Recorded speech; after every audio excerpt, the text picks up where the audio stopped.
So there's a lot of opportunities. And you know the skills you learn right here. All right, let's go to a history piece as we roll into our Vietnam era. That's got to be 71. Off American. I got the truck. I got the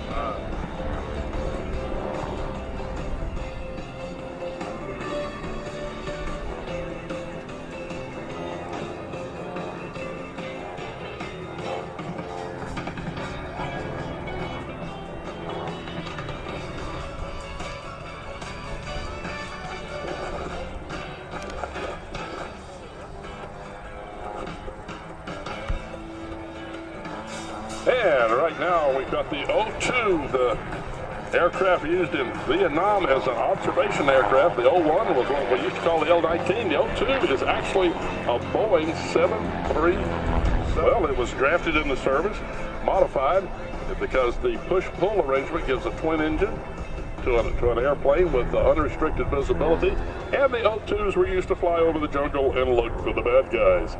They had two different methods. Most effective was to simply fly over the ground, single-engine airplanes that were in the military inventory, and the Soundies would come help us out. And we're going to see that how that works out here in just a minute as our Oscar II continues to go overlook it. All right, got a target down here. We're going to see if we can annihilate it.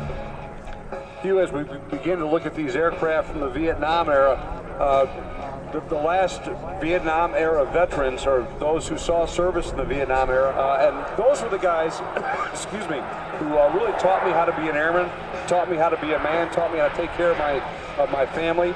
And so I'm forever grateful for those Vietnam veterans who took care of me when I was a young airman. And so for all the Vietnam veterans here today, and Hugh, I know that includes you, I just want to say to all of you, welcome home. You are part of our Selfridge family. Appreciate that. We weren't too confident when we came across with a big car. 17. What's that bad guy doing here? Yeah, how did that commie get over here? Well, that particular airplane is flown by Mr. Randy Ball from Fighter Jets Inc. And he was the first one to import a Mig-17. He bought this thing from the Chinese. Afterburner on that Mig-17 looks a little bit like one of those old toy guns that you would have that shot the sparks out. That's even better than my phone for a number of years. And if you'd like to talk about being a pilot, flight attendant, or anything else, you can talk to the gentleman, ladies and gentlemen, over at the North Wisconsin booth.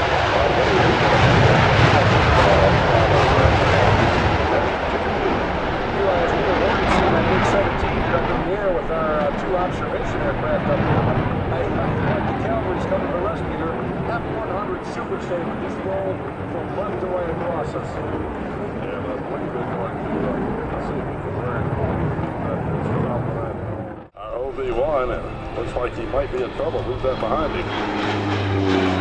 OV-1 being chased by that Soviet-era Mig-17. Really, it was in the middle of Vietnam when this base transitioned from an Air Force base.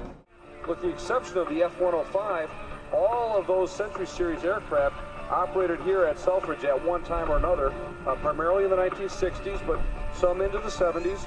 And here comes our OV-1 coming back in. That's aircraft flown by Dr. Joe Messina from Myrtle Beach, South Carolina. Joe's a dermatologist, so on his behalf, I'd like to remind everybody to use their sunscreen, even if it does get in your eyes. I think that Mig-17 scared our OV-1 out of the sky. The Vietnam era, that's what led to the development of the A-10, which is here at Selfridge. That was developed at the end of the Vietnam era and designed particularly to stop the threat of Soviet tanks and other armor, and now used to great effect in places like Afghanistan and Syria.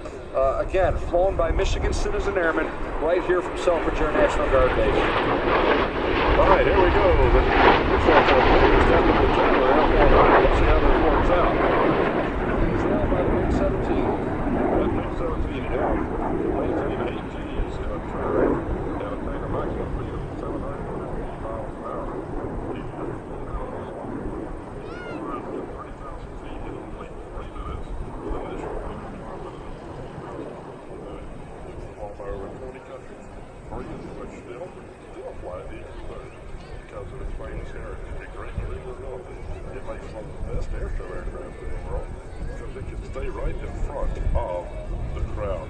Now, we're going to see the 100 and the MiG coming by one more time. From the left.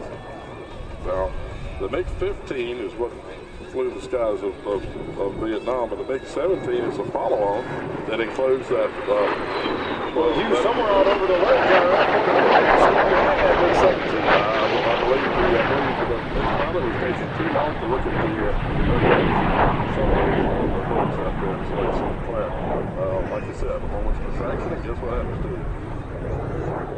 927th were represented here. Of course, our members from the different services, the Army, Navy, Marine Corps, Coast Guard, Border Patrol, Customs and Border Protection, all part of the great heritage here at Selfridge Air National Guard Base. All right, I can hear them. Where are they? Here they come again. Hope you're getting some pictures right now.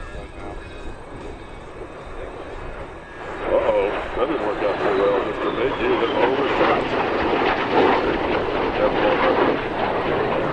There's a scene you've never seen a combat situation.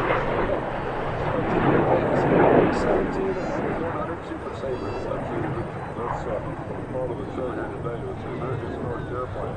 And because of the heritage of all the countries,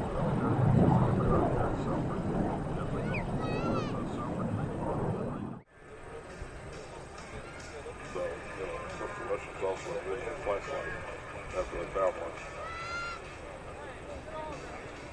All right, let's bring our next from the left flight going there one more time. But these two very historic airplanes.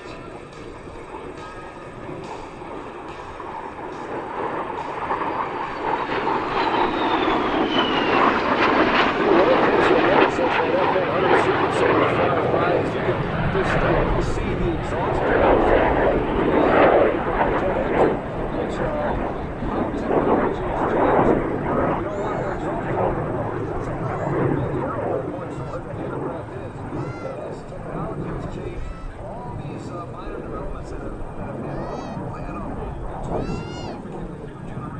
with a great display of its afterburner. And a great display of its agility right here as it back in maximum G turn. The capability to maintain 8 Gs in a flat turn made the aircraft extremely dangerous. As what happened with the Korean War, when it started, they didn't have that 10-to-1 kill advantage.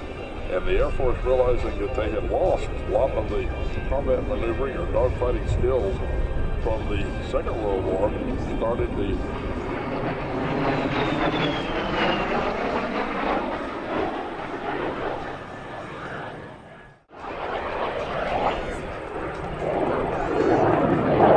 see that flicker from that afterburner.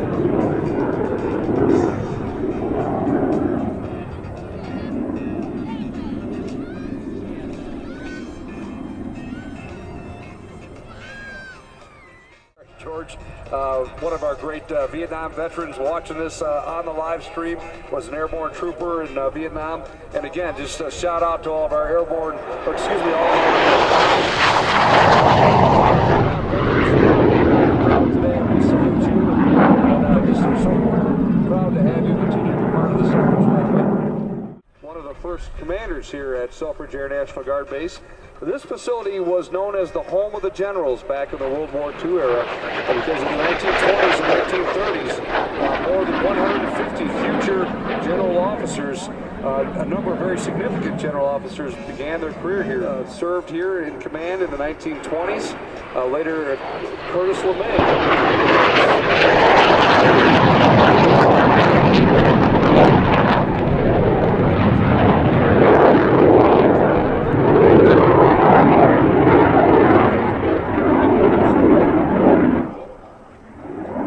Our home of the generals, Curtis LeMay, also a future Air Force Chief of Staff, was actually a pursuit pilot here. His first Misty Blues inbound here in the next couple of minutes, as they're going to be coming in to drop our scenario that we're going to set up here. All right. Okay, take it. All right, we're coming in right now with our F-100 coming back across.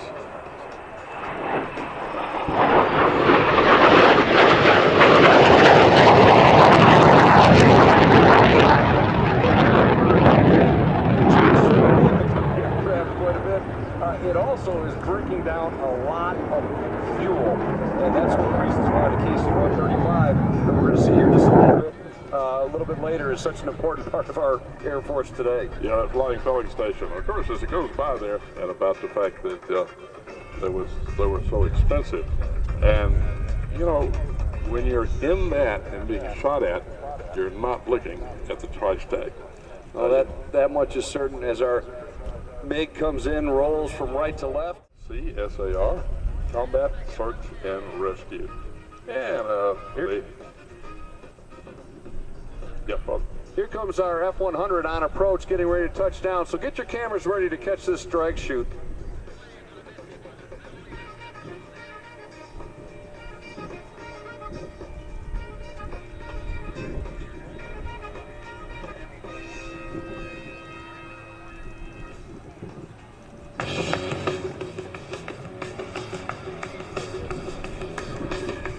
The 171st has been part of the Michigan Air National Guard since 19...